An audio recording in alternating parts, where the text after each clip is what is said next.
Good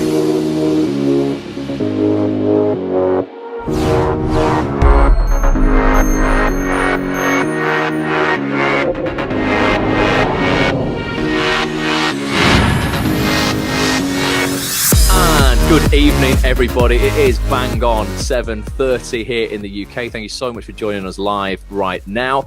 This is going to be a 100% interactive Q&A session with the one, the only, amazing comedy casting director, Nicky Bligh. Nicky, thanks for joining us. No problem. Hi, Ross. Hi, everybody.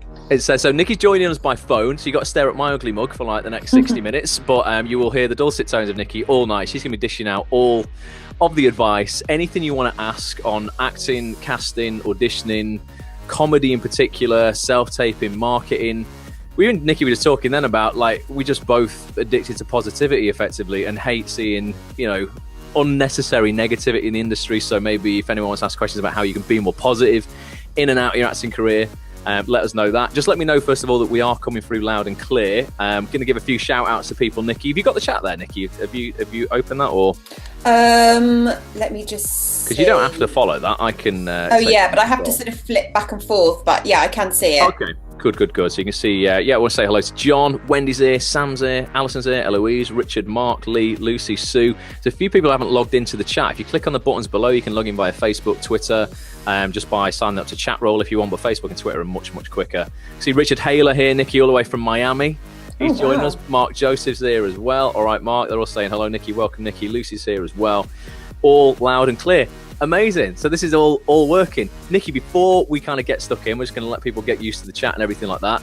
Everyone who comes on to do a feature with me gets £100 to a charity of their choice. They get a charity donation. You actually came on to do a podcast with us like 3 years ago, so you've done this before.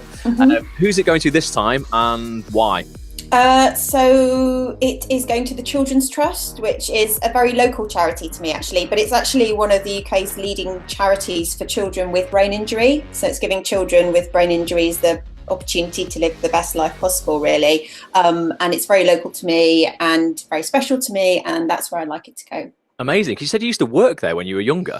Yeah, so I used to volunteer there when I was younger, sort of teenagery and in between sort of university and holidays and stuff like that. So we used to look after the kids of the nurses and the doctors that work there. So yeah, amazing. It's great fun. Really good. It's a very special place. I will get that over to the charity straight after this broadcast. If anyone's struggling with the feed, if someone could just write in the chat for me, just for people to refresh the page and just click play on the YouTube player, that should fix any kind of issues people have with the stream to begin with. Eloise says she's sorted it now, so that's all good. Amazing. So start your questions off. We've got Nicky till bang on 8:30, so we've literally got like just under an hour now to get as much in as we can. So start putting your questions in straight away. Don't worry, like there are no stupid questions, bar the ones you don't ask. Don't leave this chat tonight without asking what you probably came here to ask. It's a safe environment, isn't it, Nicky? No silly questions. Oh yeah, just ask me anything. Anything you want. So whilst people are doing that, in general, we haven't spoke really like in an interview setting for, like we said last night, probably 3 years. What's been going down in casting over the last 3 years? How have things how have things changed? Have they changed? No, I thought that's what you said. No, all good. Still casting a lot of comedy drama. So recently I've just done Living the Dream, which is a Sky One comedy drama series set in Florida, actually, but filmed in Savannah with Phil Glenister and Leslie Sharp, which is about a UK family from Manchester that move out to Florida to run a trailer park. And I've also done one of the Channel 4 comedy blaps, which is written by Rufus Jones, starring Rufus Jones. That's on the All 4 website at the moment, so you can check that out. And also I've done one of the urban myth films for Sky Arts about Mark Bolan and David Bowie. So that's with Luke Treadaway and Jack Whitehall. I think that's coming out either this month or next month, I'm not sure, but it's part of the Urban Myth series. I love the Urban Myth stuff. I said last night, my friend Rob Colley has just done one, the Agatha Christie one. But he was saying the one that you cast, he was like, oh, okay, the Dave Bowie one, that's the biggest one. So he thinks you got the biggest one out of this series. It's a really interesting story. It's about when Mark Bolan and David Bowie met for the first time in their manager's office, and both when they were 17, and both of them weren't making any money at all. So their manager is sort of said, right, to earn your keep, you have to come in and decorate my office. And so they met decorating their manager's office and became friends. It's quite an interesting story. So wow, no, I look forward to seeing it. They've done a couple of series of the Urban Mist things. They look really Yeah. interesting, and always have such massive kind of stories in them with big names. We were saying just before we started as well, because I was saying there is a difference a little bit. It's different and the same, you said, in terms of drama casting and comedy casting, because you mostly cast comedy. Most of the people I've had on acts on this recently have been drama casting directors. How does it differ in your head, drama to comedy? I think it depends what kind of comedy you're doing, actually. Something like Mrs. Brown's Boys is different to Living the Dream. Mrs. Brown's Boys is a studio audience sitcom, live studio audience. It's quite broad.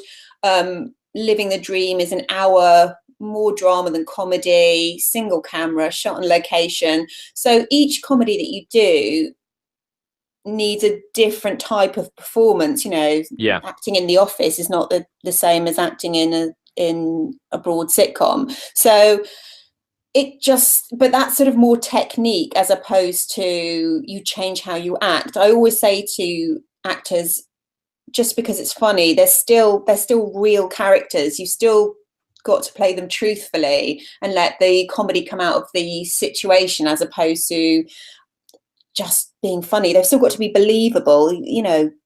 Matt Lucas, David Walliams, even though they're playing big over the top characters in Little Britain, there's still a truth that runs through those characters. They've still got to be recognizable and believable and truthful. It's just how you pitch them, really. So I always say to actors, you should approach characters the same as you would drama. What's going on in this scene? What's the objective in this scene? What's going on between the two characters? I mean, the only difference in comedy is that you're looking at why is this scene funny? Where is the comedy coming from in the scene? But not every character I cast needs to be funny. Sometimes they just need to be truthful and somebody else has got the joke. So it really is or if you're casting a lead, BBC Three comedy, then of course they have to have comedy experience and be sort of very adept at comedy and know where the funny is. But it really, I sort of contradict myself because I sort of say, oh, it's quite different, but it's also the same as any other actor would approach drama. I think you're just looking at that extra level of, well, where's the comedy coming from? Yeah. Do you think some actors are born with a predisposition to comedy and some to drama, or do you think comedy can? I think we might have actually this on the podcast those years back. Can you learn it? Do you think you can learn funny?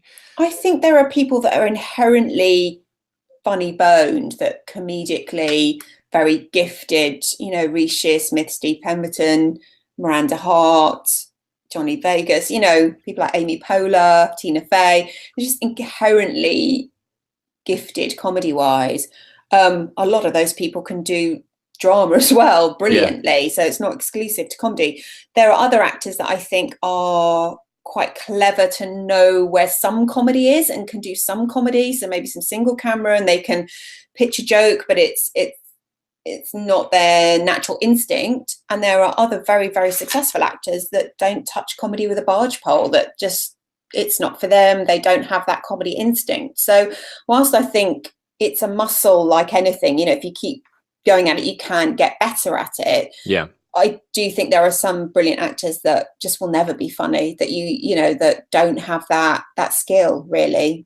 So that's it. No, it's an interesting one. We've got definitely some funny actors on here tonight. I can see Mark Joseph's very funny.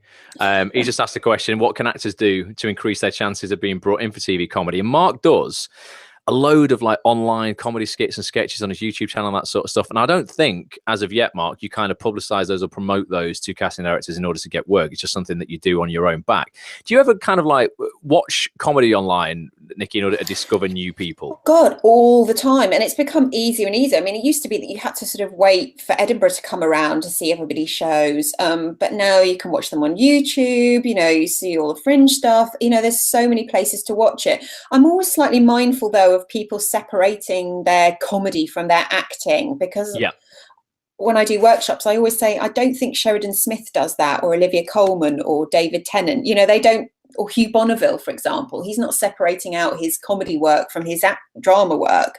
They're just all up. They're all the same, really. So I'd be mindful of sort of separating it out too much. And like I said, I once cast a girl who just had on her show reel one small tiny scene in a drama, and I just thought, oh, she looks right, she sounds right, let's give her a go. But it wasn't necessarily a hilarious scene. So I don't think people should be thinking, oh gosh, I've got to have a whole YouTube series of me playing 5 different characters with different wigs, and I've got to be falling over doing pratfalls and silly accents. Do you know what I mean? I think, however, if that is your skill and that's what you want to pursue, then you should be highlighting that and writing to casting directors that specifically cast comedy and really highlighting your skill. A lot of the time actors will just write a cut and paste email to the same casting director. And as we were chatting last night, you know, we all work in different ways. We all work on different work. And I think to make your email stand out and your letter stand out, you need to target the people that are doing the work that you want to be doing, and that have the skill that you know you have. So I think, just highlighting your work and targeting people. Go over, like, let's do this really, because I know you'll be happy to do this. Like, let's just go really blunt, frank, and honest now, right? In terms of the emails that you receive, what are the things that for you, you know, for me, when I get an email, I'll tell you something that always resonates with me a little bit is if somebody's seen my work. I get a lot of emails from actors in the community or from people who are watching my vlog and stuff like that. And if within, say, for instance, here's an example, within the first line, I say something very relevant. So I know they followed my work very recently. Hey, noticed such and such a thing in episode this of your vlog. Thought that was hilarious. And then such and such a body who I might know has told me to reach out. Instantly, I'm like, wow, well, I feel a bit obliged to read on because you know somebody who's recommended you to get in touch with me. And you've been keeping an eye on what I'm doing recently. So you clearly, you know, you're paying me attention, and I'll honor that. What are things like within the first sentence or so people can say in an email to you that would make you think, actually, I'm going to continue reading this. This person's all right and isn't just a copy and paste? Don't call me Mr. Bligh. Yeah, I got one to Craig yesterday. My name's Ross. Hi, Craig. I'm going, oh, brilliant. Yeah. Oh, I get that. Hi, Derek. Sort of spell my name correctly. Actually put a name after hi. Yeah. Because you just know immediately if they put hi, here's my CV, you think, oh, well, this is a copy and paste jobby for 100 other casting directors. And it's not my ego, because I'm not bothered ultimately, but it goes back to the point, if you show no understanding of who you're writing to, how can I possibly take that email seriously when you say, I think I'm right for the work that you do? So I always keep it short, to the point, have something to say, which sounds ludicrous, but a lot of people don't have anything to say. Either I'm in a show, come see me, I've got new headshots, I saw a comedy last night that you cast, I really enjoyed it, I think I'd be right. And you don't have to go overboard. Some people say, oh, I think I've had so many where they've put, oh, I think it's the best show ever, and then listed about 3 shows that I haven't actually cast. And you think, oh no. Or the ones that I have, and you think, you don't need to, I didn't write and direct them and create them. You don't need to kind of really go over the top with the praise. It slightly makes me feel uncomfortable, actually, because I think, no, it's not your favorite show ever in the world. I just don't believe that, so and just keeping it professional, we are in a creative industry, but we're also a professional industry, and making sure that your email is written not in text speak, that it's written in full sentences, that you have an understand. I mean, it's really the basics that let most people down, actually. It's really, which sounds surprising, but it's know who you're writing to, know what they do, and keeping it short and professional, and just writing a job application that you would to any other organization that you were asking for a job. It's keeping it targeted, really. So say, for instance, Mark, goes online, watches one of your comedy blaps and just goes, right, this actually resonates a lot with my work. My YouTube channel is kind of on this vein as well. He just reaches out. Hi, Nicky, watch this. Thought this was great. This is very much my kind of comedy. If you've got 2 minutes, would you mind having a look at my YouTube channel? I know you can't do that with every single person, but you did say you.